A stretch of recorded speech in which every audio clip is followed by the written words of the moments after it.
प्यारे बच्चों, Rajput coaching centre में आपका स्वागत है। तो पढ़ेंगे क्लास 11-12 के स्टूडेंट्स फिजिक्स पढ़ेंगे। लेसन 6 आपका चल रहा है, पेज 112 और 18 तारीख। देखिए क्वेश्चन है आपका 14वां क्वेश्चन है, अन्योन्य प्रेरण क्या है, इसके आधार पर अन्योन्य प्रेरण गुणांक की परिभाषा लिखिए। क्वेश्चन ये 2001 में, 2003 में, 2007 में आ चुका है। अन्योन्य प्रेरण क्या है? देखिए कल हमने आपको स्वयं प्रेरण पढ़ाया था। स्वयं प्रेरण का मतलब क्या है? जब किसी कुंडली में धारा प्रवाहित की जाती है तो उसमें एक प्रेरित विद्युत वाहक बल उत्पन्न हो जाता है। उसी कुंडली में एक प्रेरित विद्युत वाहक बल उत्पन्न हो जाता है, जिसे स्वयं प्रेरण गुणांक, स्वयं प्रेरण कहते हैं। इसी प्रकार अन्योन्य प्रेरण क्या है? जब दो कुंडलियों को, उसमें क्या था, स्वयं प्रेरण में एक कुंडली थी, इसमें दो कुंडलियां हैं। जब दो कुंडलियों को पास पास रखा जाता है और उसमें धारा प्रवाहित की जाती है, तो धारा प्रवाहित की जाती है या बंद की जाती है, अथवा धारा के मान में परिवर्तन किया जाता है। अर्थात कह सकते हैं कि जब दो कुंडलियों को पास पास रखा जाता है और एक कुंडली में धारा प्रवाहित की जाती है या बंद करी जाती है या धारा के मान में परिवर्तन किया जाता है, तो पास रखी दूसरी कुंडली में एक प्रेरित विद्युत वाहक बल उत्पन्न हो जाता है। यानी कि दूसरी कुंडली में, जैसे पास में दो कुंडली रखी है, एक में धारा प्रवाहित कर दी, दूसरी में विद्युत वाहक बल उत्पन्न हो गया, तो इसी को अन्योन्य प्रेरण कहते हैं। अन्योन्य का मतलब दूसरी, और स्वयं माने अपनी, यानी कि उसी कुंडली में। स्वयं प्रेरण में क्या था? जिस कुंडली में धारा प्रवाहित कर रहे थे उसी कुंडली में विद्युत वाहक बल उत्पन्न हो रहा था, तो उसे स्वयं प्रेरण कहेंगे। इसमें क्या है, दो कुंडली जब पास में रखी हुई होंगी तो एक कुंडली में धारा प्रवाहित करेंगे, दूसरी कुंडली में विद्युत वाहक बल उत्पन्न हो जाता है। तो विद्युत चुंबकीय प्रेरण की इस घटना को अन्योन्य प्रेरण कहते हैं। अब इसकी परिभाषा के लिए क्या करेंगे, माना दो कुंडलियों में से प्राथमिक कुंडली में धारा I एम्पियर की धारा प्रवाहित हो रही है। द्वितीय कुंडली के प्रत्येक फेरे से बद्ध चुंबकीय फ्लक्स Φ2 है। यदि द्वितीय कुंडली में तार के फेरे N2 हैं, तब द्वितीय कुंडली में चुंबकीय फ्लक्स ग्रंथिताओं की संख्या प्राथमिक कुंडली में प्रवाहित धारा I1 के समानुपाती होती है। अर्थात N2 ये N2 क्या है? ये चुंबकीय फ्लक्स ग्रंथिताओं की संख्या है, N2 स्वयं प्रेरण में क्या था? ये N था केवल, क्योंकि उसमें एक ही कुंडली थी, इसलिए चुंबकीय फ्लक्स ग्रंथिताओं की संख्या उसमें केवल N थी। इसमें दूसरी कुंडली है तो दूसरी कुंडली में फेरों की संख्या N2 हो गई और दूसरी कुंडली में फ्लक्स हो गया Φ2, तो N2 क्या है? ये दूसरी कुंडली में चुंबकीय फ्लक्स ग्रंथिताओं की संख्या है और ये धारा I के समानुपाती होती है। अतः N2 समानुपाती I1। तब समानुपाती हटाते हैं तो एक नियतांक आता है M, जहां M एक नियतांक है जिसे अन्योन्य प्रेरण गुणांक कहते हैं। अब M का मान निकाल लेंगे तो M बराबर हो गया N2 बटे I1 हेनरी। हेनरी इसका मात्रक है। स्वयं प्रेरण गुणांक का मात्रक भी हेनरी था और इसका मात्रक भी हेनरी है। अब देखिए, यदि I1 बराबर 1 एम्पियर हो तो M बराबर हो जाएगा N2 तो यहां से इसकी परिभाषा प्राप्त हो गई है। अतः अन्योन्य प्रेरण गुणांक संख्यात्मक रूप से एक कुंडली में चुंबकीय फ्लक्स ग्रंथिताओं की संख्या के बराबर होता है, जबकि उनके बीच 1 एम्पियर की धारा प्रवाहित हो रही है। यानी कि यदि दो कुंडलियों के बीच में 1 एम्पियर की धारा होगी तो उसका अन्योन्य प्रेरण गुणांक दूसरी कुंडली में चुंबकीय फ्लक्स ग्रंथिताओं की संख्या के बराबर होता है। इसे M से प्रदर्शित करते हैं। इसका मात्रक हेनरी है। यदि प्राथमिक कुंडली में धारा परिवर्तन के कारण द्वितीय कुंडली में विद्युत वाहक बल E2 हो जाए, अब E2 के पदों में, यानी विद्युत वाहक बल के पदों में M का मान निकाल लेंगे। विद्युत वाहक बल E2 हो तो E2 बराबर माइनस के N2 डेल्टा Φ2 बटे डेल्टा T, फैराडे के नियम से है ये। तो E2 बराबर माइनस के M डेल्टा I1 बटे डेल्टा टी। ये कहां से रखा गया है? ये है एम N2 का मान रख दिया। ये डेल्टा टी ऐसे ही है, तो N2 का मान कितना है? ऊपर से एम आई आ गया, एम डेल्टा आई यहां से, ठीक है। ये रखेंगे, चलो यहीं पर रख दिया है, ये आ गया यहां देखेंगे अभी है ये।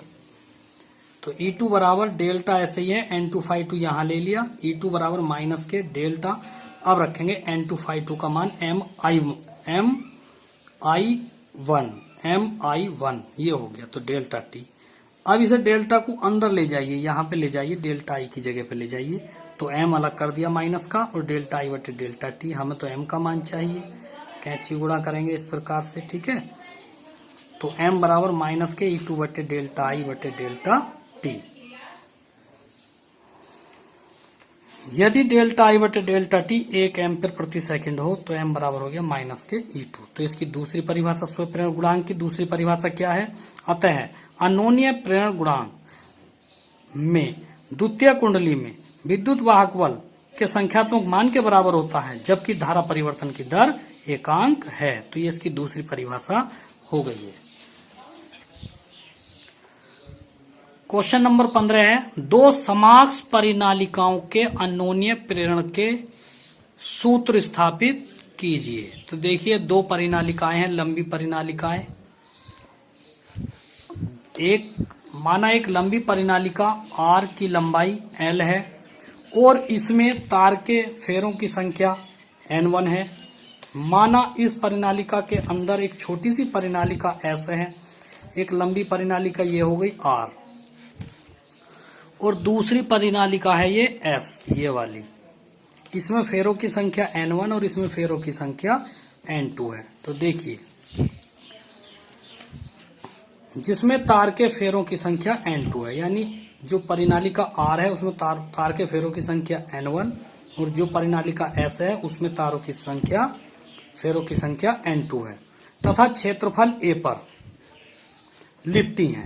यानी कि ये दूसरी परिनालिका जो है S, ये R वाली परिनालिका के क्षेत्रफल A पर लिपटी है।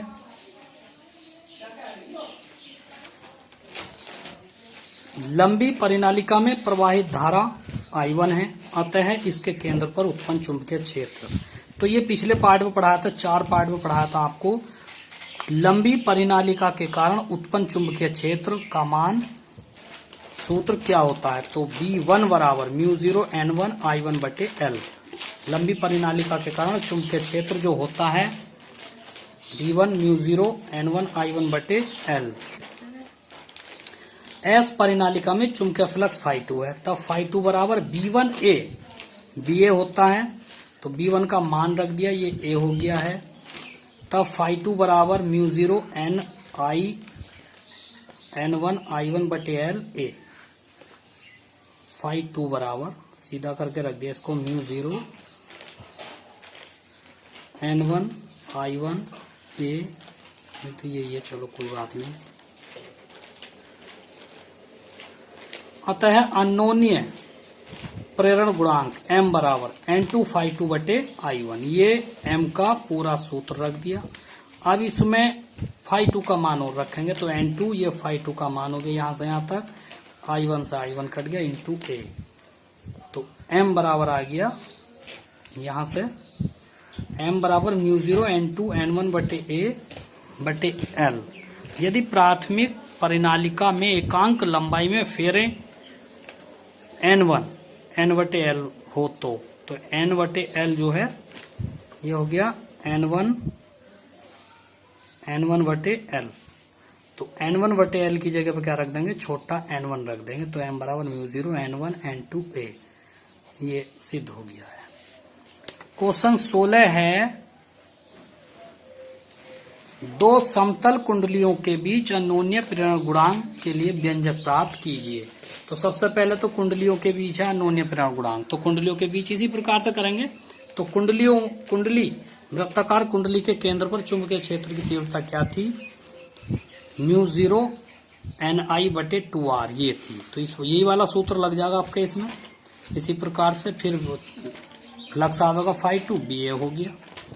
इसी प्रकार से माना R1 व R2 त्रिज्या की वृत्ताकार दो कुंडलियां एक दूसरे के समीप रखी हैं। माना प्राथमिक कुंडली में फेरे N1 तथा द्वितीय कुंडली में फेरे N2 हैं। प्राथमिक कुंडली में धारा I1 प्रवाहित हो रही है, अतः कुंडली के केंद्र पर चुंबकीय क्षेत्र की तीव्रता B बराबर μ0 Ni/2R।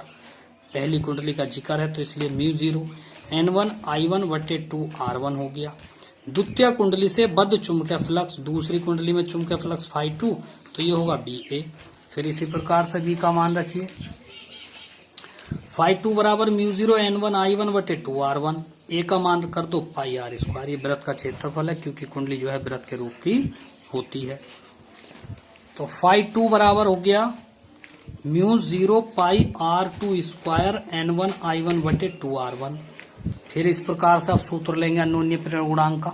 अतः अन्योन्य प्रेरण गुणांक M बराबर होता है N2 φ2/I1। तो मान रखेंगे किसका, φ2 का मान रखेंगे। तो μ0 πr², तो N1 तो वहीं से था, N2 ये आ गया, और I1 बटे ये वाला I1 2R1, I1 से I1 कट गया, तो M बराबर आ गया μ0 πr²² N1 N2/2R1। ये सिद्ध हो गया। तो प्यारे बच्चों, आज के लिए इतना ही काफी है, बाकी कल पढ़ाएंगे। तो बने रहिए राजपूत कोचिंग सेंटर के साथ। वीडियो अच्छी लगे तो सब्सक्राइब जरूर करना, लाइक करना, शेयर करना। Thank you.